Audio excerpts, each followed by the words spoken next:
We're here for an amazing event honoring the veterans and the people who helped them out, the family of the military. These are the men responsible for helping put this event together. Just a year ago, this was an idea to recognize not just the veteran, but the entire American community that serves those that serve. So tonight, 10 recipients from corporations to nonprofits to artists to veterans to caregivers, standard bearers, medical researchers, they will be recognized, and we want to shine a light on really what right looks like. Oh, well, it's a huge honor for us to be here today, but it's critical for organizations like this to really shine a spotlight on what veterans are going through. We have a lot of veteran supporters who are honored tonight, but really we want the whole country to see that our veterans are coming home from Iraq and Afghanistan. We need your support with employment and with social services. Where we can help in any small community, any large business, however you need us. After my injury in Iraq, it's been something that I've kind of learned that I can serve in a different capacity. It doesn't necessarily have to be in Iraq or Afghanistan or within a uniform. I can do it in different ways, and every platform that I've had, it's been important for me to represent that community, to raise awareness. Coming from a military family, have a deep respect for the lives of the veterans and the sacrifice that they make. It's an honor to to pay tribute to those who sacrifice for those men and women who make the ultimate sacrifice. And I'm just really honored to be here. I grew up in D.C. and it's just it's real special for me to come home for this. Veterans play a huge role in my life.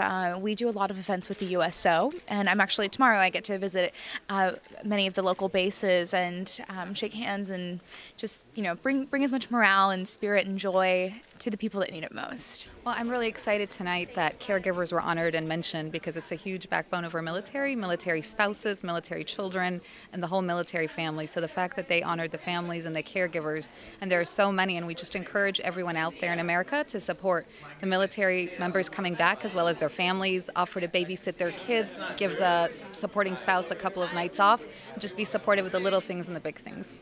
We're going to be singing 2 songs. We're the Lone Bellow. We're going to be singing 2 of our songs, one song called Then Came the Morning, then another song called Watch Over Us. We'll be playing some music, singing a song called Fire about having your group, your team, and what that means, and a song called Soldier, which is using the imagery of a soldier to portray what people who make great sacrifices are all about. My dad did serve 30 years in the military, and he's always somewhere in my songs.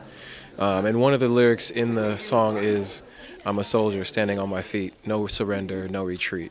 So there is a relationship. I'm here to honor the men who started Rubicon, which is a wonderful, wonderful organization, ex-Marines who run an organization where they take Marines into problems, any place with any kind of crisis, and they do disaster relief work and any kind of help that they can on site. I think that we need to focus our attention on organizations that treat veterans as assets, not liabilities, and I think that helps change the national conversation about what it means to be a veteran. And so that's what we're trying to do at Team Rubicon, is showing veterans that they have these skills, they have these experiences. Let's harness that energy, let's repurpose it, let's direct it towards the good of disaster response. You with the camera, you giving me an opportunity to talk about those initiatives. Anyone else that has a camera or a tape recorder or a pen to write a story. It's just important for us to kind of, to continue that conversation, because as most of us may say, the war is dying down.